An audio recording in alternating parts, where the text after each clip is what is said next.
Buenas tardes. Hoy analizaremos los acontecimientos de la Primera Guerra Mundial, un conflicto que comenzó desde 1914 y se extendió hasta 1918, dejando a paso millones de vidas perdidas y un mundo transformado. Para ello, tendremos a nuestra corresponsal, Andrea Santos, quien se encuentra al frente de Occidental. Andrea, cuéntanos más de las causas de esta guerra. Claro que sí, Samara. Las causas de la Primera Guerra Mundial son complejas y multifacéticas. Uno de los principales factores fue el sistema de alianzas que se formó en Europa. Por un lado, teníamos a la Triple Alianza, compuesta por Alemania, Austria-Hungría e Italia. Y por otro lado, la Triple Entente, formada por Francia, Rusia y Reino Unido. El asesinato del archiduque Francisco Fernando de Austria en junio de 1914 fue la chispa que encendió el conflicto. Interesante. ¿Y cómo evolucionó la guerra una vez que comenzó? Desde el inicio del conflicto, las potencias europeas se lanzaron a una guerra total. Las batallas más significativas ocurrieron en el frente occidental, donde se estableció una guerra de trincheras. Esto llevó a un estancamiento prolongado y a condiciones inhumanas para los soldados. Batallas como las de Verdún y Somme fueron algunas de las más sangrientas. Es desgarrador pensar en las pérdidas humanas. ¿Cómo afectó esto a la población? La guerra tuvo un impacto devastador en las comunidades civiles. Muchas ciudades fueron destruidas y millones de personas quedaron desplazadas. Además, las mujeres comenzaron a asumir roles en fábricas y otros trabajos que antes eran considerados masculinos, lo que sentó las bases para cambios sociales significativos en el futuro. Y no podemos olvidar el papel de las nuevas tecnologías en este conflicto. Para ello, una investigadora de este tema, Luisa Hernández, nos ayudará con este tema. Exactamente. La Primera Guerra Mundial marcó la introducción de nuevas armas como tanques, aviones y submarinos.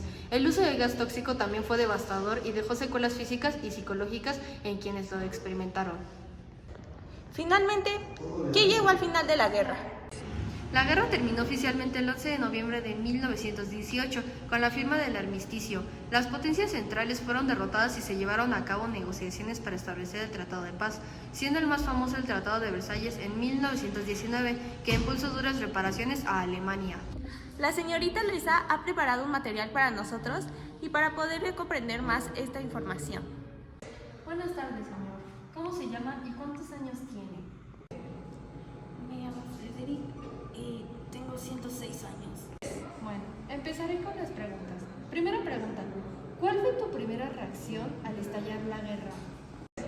Al principio, como muchos, sentí una mezcla de emoción y deber patriótico. Se decía que la guerra terminaría rápido y había un espíritu de unidad en toda Alemania. No imaginábamos el horror que vendría. Segunda pregunta, ¿cómo cambió tu vida diaria una vez que comenzó el conflicto?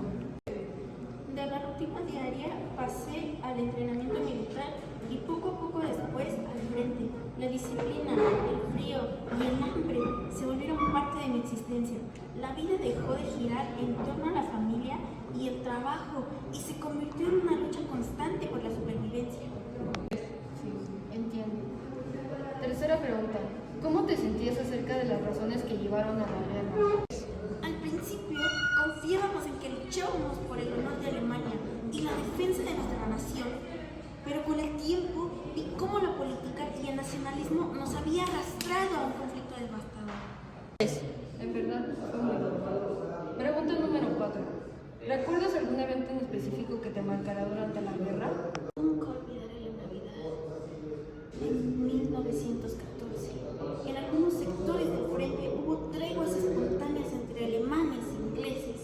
Salimos de las trincheras, compartimos comida y hasta jugamos fútbol.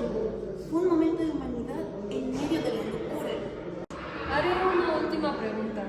¿Qué opinas sobre las decisiones de los líderes políticos en ese momento? Al principio confiábamos en ellos, pero con el tiempo entendimos que estábamos atrapados en un conflicto sin sentido. Se hablaba de victorias, pero nosotros solo veíamos muertes y destrucción. Muchas gracias. Eso sería todo. Gracias por su información, señorita Andy, señorita Luisa, y sobre todo al entrevistado, el señor Frederick. La Primera Guerra Mundial no solo cambió fronteras y gobiernos, también transformó sociedades enteras, y a medida que continuamos recordando estos eventos históricos, esperamos aprender lecciones para el futuro. Gracias.